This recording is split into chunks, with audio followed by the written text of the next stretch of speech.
Après avoir vu la différence entre tir culasse ouverte et tir culasse fermée lors d'un dernier épisode de On fait le point, on va voir un des concepts essentiels dans le mécanisme des armes à feu. Les armes ayant une culasse calée et celles qui ont une culasse non calée.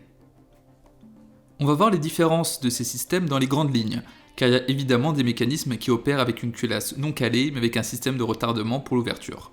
Mais c'est pas le sujet de cette vidéo.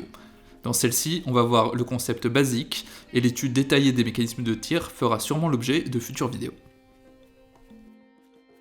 Premièrement, une arme avec une culasse calée peut tout aussi bien tirer culasse ouverte que fermée. Il n'y a aucune corrélation entre ces deux systèmes. De même, une arme tirant avec une culasse non calée peut être une arme automatique ou semi-automatique. On va donc commencer par les armes qui utilisent une culasse non calée. Dans le cadre d'une culasse non calée, c'est l'inertie de la culasse et la force du ressort récupérateur qui vont retarder l'ouverture de la culasse lors du tir. Il n'y a pas de pièce qui bloque la culasse en position fermée. Ce mécanisme est très simple et il est suffisant pour les munitions de faible puissance, celles qui n'engendrent pas trop de pression dans le mécanisme. Une culasse non calée est assez simple à réaliser car elle va nécessiter moins de pièces à usiner.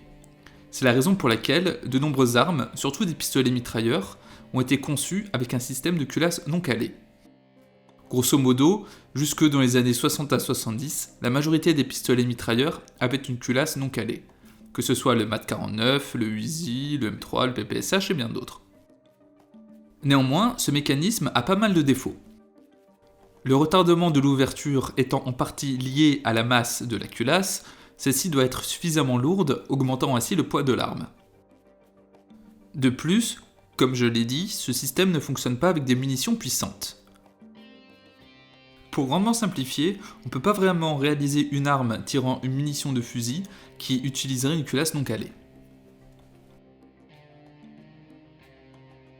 Regardons maintenant les armes qui utilisent une culasse calée. Dans ce système, un mécanisme de verrouillage existe et va bloquer la culasse lors du départ du coup de feu.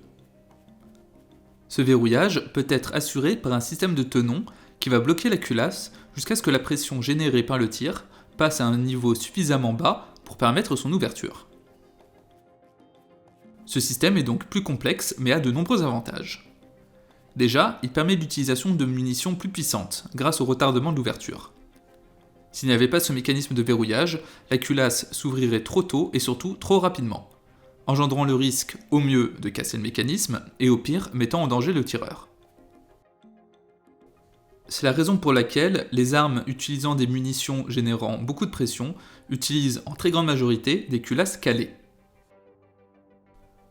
Un autre avantage de ce système est de permettre la construction d'armes moins lourdes, car on ne compte pas uniquement sur la masse de la culasse pour retarder l'ouverture.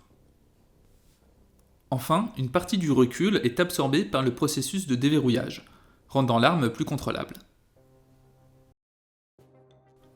Il existe de nombreuses façons de verrouiller la culasse, que ce soit par un système de culasse rotative, basculante et bien d'autres, comme vous avez pu le voir quand j'explique le mécanisme de certaines armes. Par contre, le défaut principal des culasses calées, vous l'aurez compris, est leur complexité, par rapport à la simplicité de la culasse non calée. Voilà, j'espère que si vous aviez un doute sur ces mécanismes, c'est maintenant plus clair. Évidemment, j'ai grandement simplifié, au sein même des armes tirant avec une culasse non calée, il y a des procédés de retardement différents. Mais c'était pas l'objectif de cette vidéo, et je pense que je traiterai ces mécanismes plus ou moins atypiques dans d'autres séries de vidéos. En tout cas, j'espère que cette vidéo vous aura plu, n'hésitez pas à vous abonner à la chaîne, et si vous le souhaitez, vous pouvez soutenir mon travail via Tipeee.